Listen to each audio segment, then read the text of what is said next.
a set of strategic activities carried out to ensure the success of curriculum development in a certain school.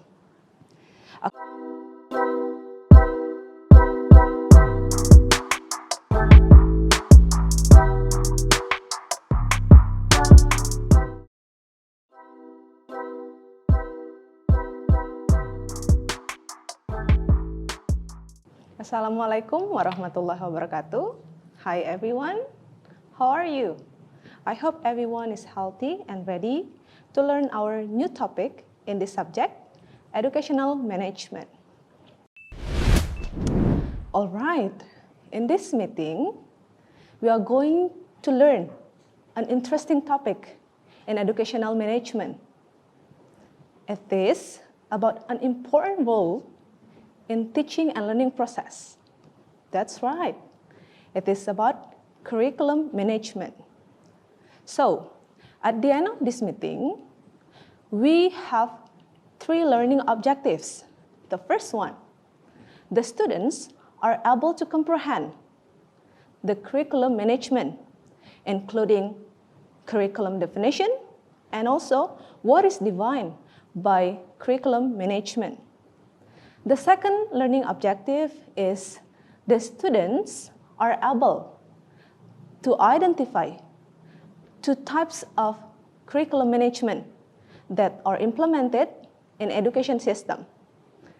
Lastly, the students are able to implement or to demonstrate the curriculum management in the 21st century, right? So, now, let's start our new topic. Well, if we are talking about education system, every country has their own unique English or educational management, especially in English, right? Including in Indonesia.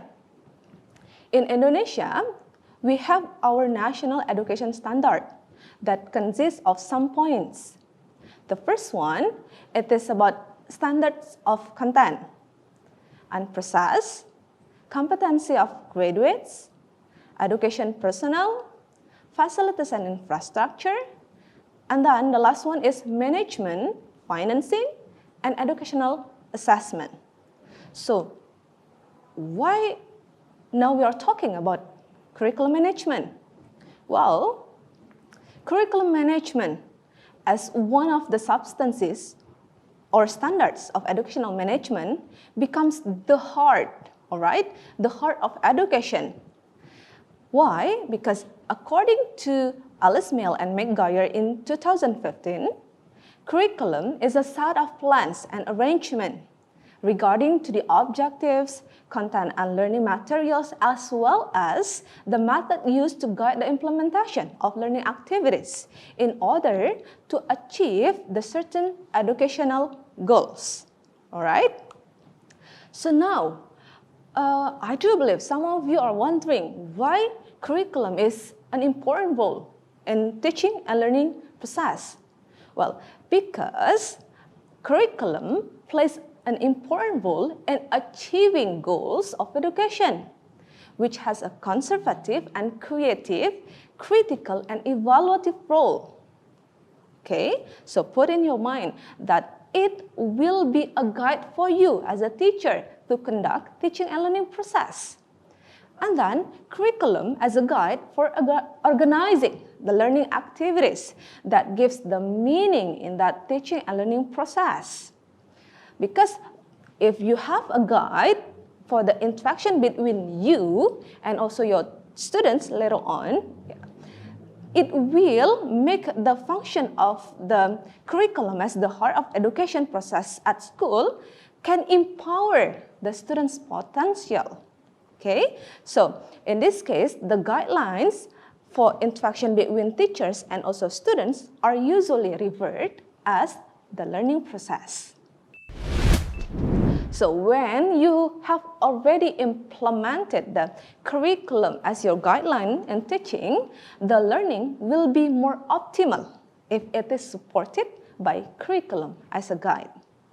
So far, I do believe you have already got the point of the role of curriculum in teaching and learning process.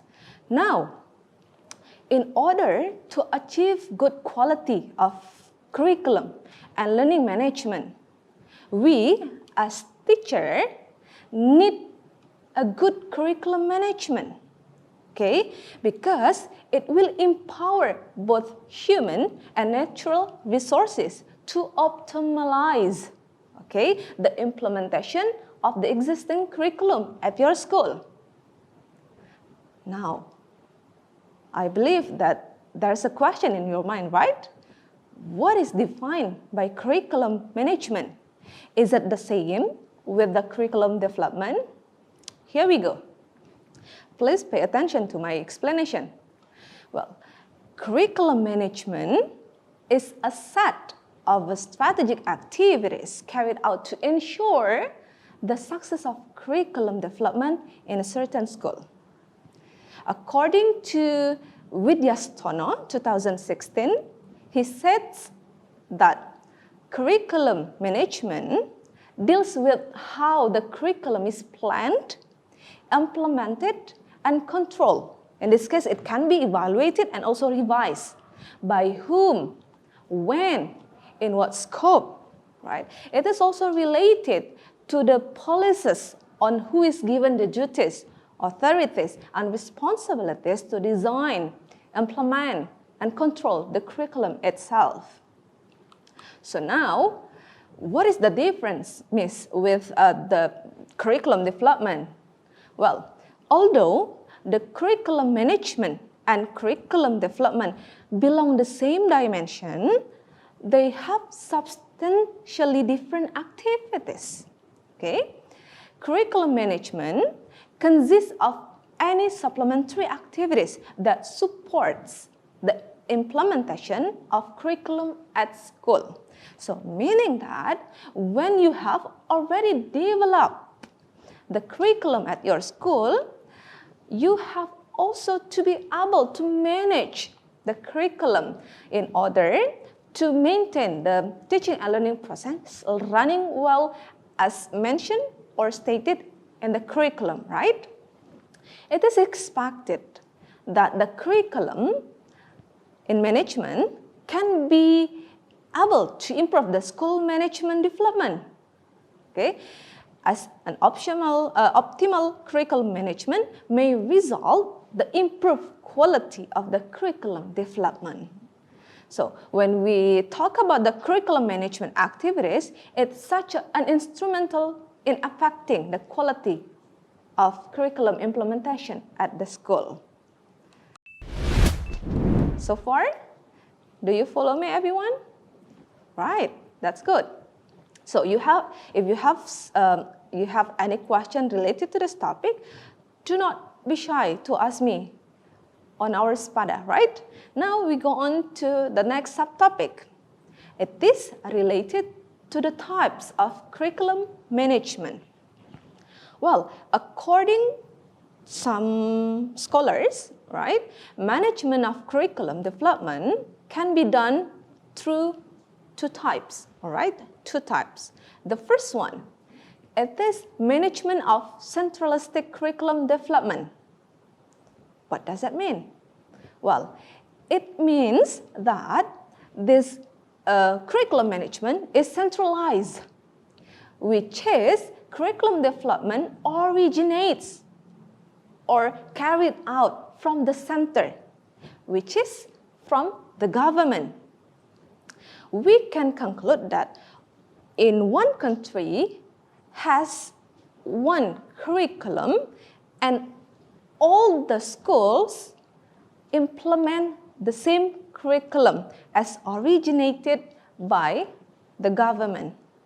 Do you got it? Right.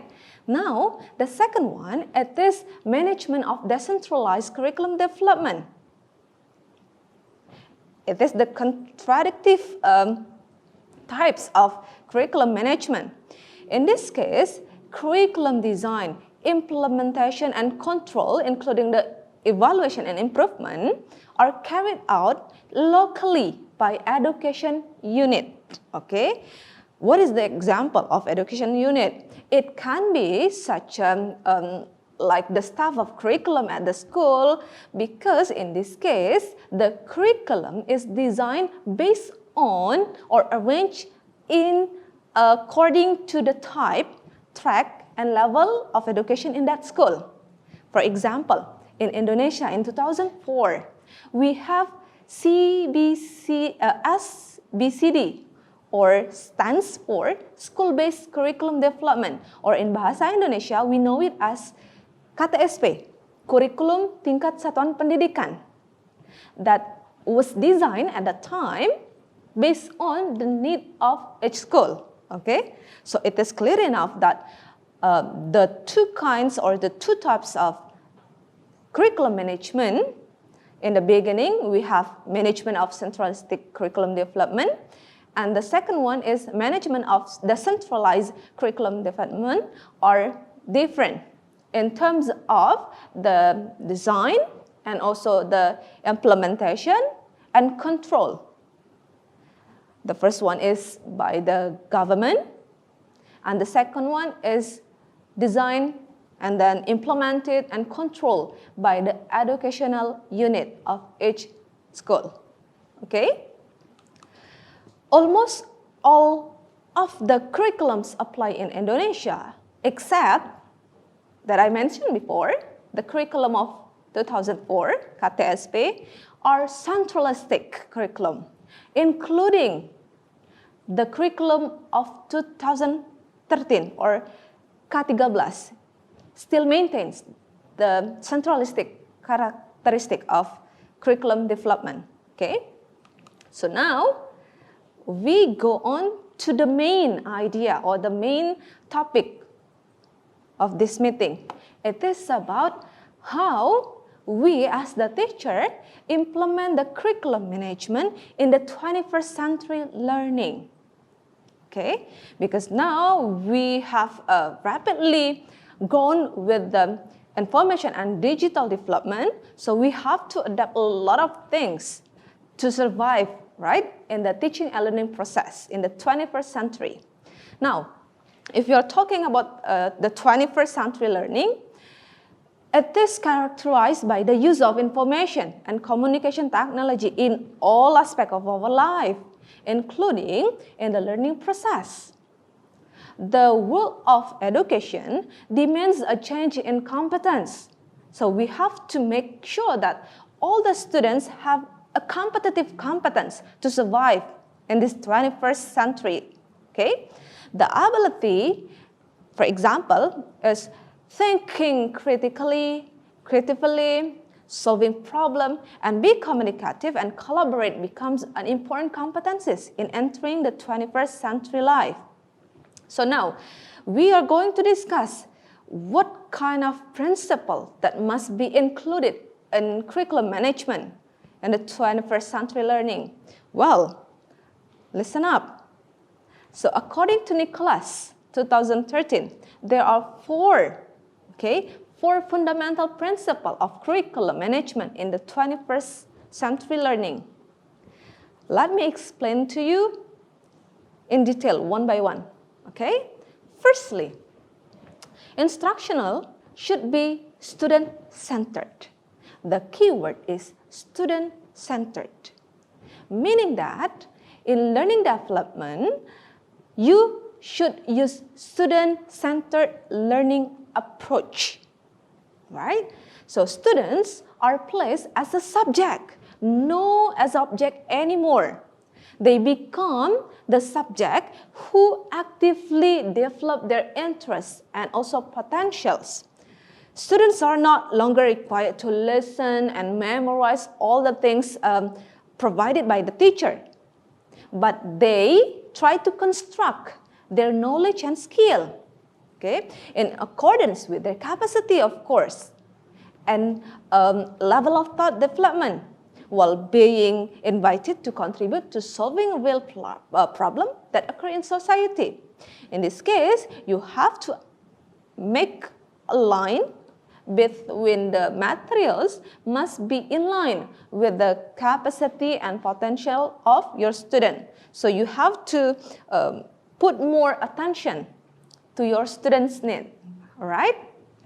Student-centered, in this case, doesn't mean that the teacher give up. The teacher give up to control the learning to student entirely. No way. You, as a teacher, still need it as a facilitator in this case, who seek to help link prior knowledge that students have with the new information to be learned. So you do not become the main actor in the class, but you become a facilitator. All right? That's the first principle in curriculum management. The second one, it is about education should be collaborative. All right, what does it mean? Well, in this principle, students must be taught to be able to collaborate, to work together with others. So they do not only learn independently by themselves, but they have to try to cooperate with their friends, because collaborating with people who are different in their culture and background will help them, okay, to appreciate or to respect others' opinion. Because in exploring information and building meaning, students need to be encouraged to collaborate or cooperate with friends in their class. For example, you can give them a project to do some work together. In that time or in that case, students need to be taught how to appreciate the strength, talents, weakness, opinion of the other students, right? And also, they will learn how to take on role and adjust them with a timely manner, because we have a limited time in teaching and learning process. So that's why they have to make sure that every student or every friend take the same role, balanced role, okay? And then, thirdly, the learning should have context. In this case, lesson learning will be meaningful if it has an impact with the student's life outside the school. So that's why subject matter needs to be linked to the student's life. So you cannot only deliver the materials based on the books without linking the example or the explanation related to the real life. Because the teacher should develop learning method that allows students to connect with the real world. The teacher helps students to find value, meaning, and belief in what they are learning, and they also can apply in their daily life. So that's why at the end, the teacher will assess students' performance who are associated the understanding or comprehension with the real world. The last but not the least, it is about how school should be integrated with society. In an effort to prepare students to become responsible citizens in the 21st century, school should be able to facilitate students to be involved in their social environment. So they do not only sit to listen the teacher giving the explanation, but after that they also have to implement what they have already learned in the classroom. For example, holding community service activities where students can learn to take roles and perform the certain activities in social environment, such as in the program of health program, education environment. They can interact and implement what they have already learned in the school. Okay, now before we go on to the next explanation, I want to make sure, do you still remember what are the 4 principles in curriculum management in the 21st century? The first one, instructional should be student-centered. Second, education should be collaborative. The third one, learning should have context. And the last one, schools should be integrated with society. That's right, good job. Now, we are on the last part of our meeting today. To sum up our materials for this meeting, I have two main points that must be emphasized and jot down in your mind.